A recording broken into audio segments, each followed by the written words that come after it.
Shalom comes in all different shapes and sizes. Some find their peace with a sleepy conscience and a good read, a good book. Others find it in a pleasant walk through the park, and those who are above 21 might find it with a Corona, a lime, relaxing, toes in the sand on the beach. But perhaps that is a description of something other than shalom. Perhaps that's relaxation. Perhaps shalom is something different, and it comes from really when you explore the gift that was bestowed upon Pinchas after he acted with such lishma cruelty. No, let's say better, with this barbarianism of total purity, a murdering for the sake of the Almighty that was such a mitzvah and so right. It's odd to discover that he was gifted peace for this murder. What's the relationship between murdering and peace? And we are forced to redefine what the word shalom means.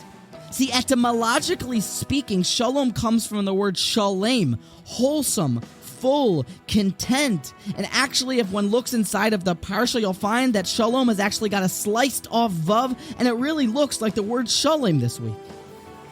Shalemos means to be able to act, to do something with a total unification and an ingathering of all of one's different midos, to perfectly synthesize and do something with all of its pure motives there, to salt your action with some love, to pepper it with some intensity, and to finish it off and really grill it on a skillet of yira and musar.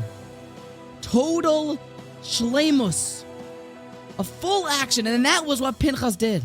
He went to the top level of shleimus and he killed one of the most wild and barbaric acts that one can do, totally lishma and with total peace, for the right reasons.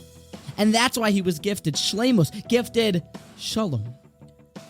The wholeness seha shalom, all of the Almighty's ways and the path of Torah are shleimus and are packed with peace.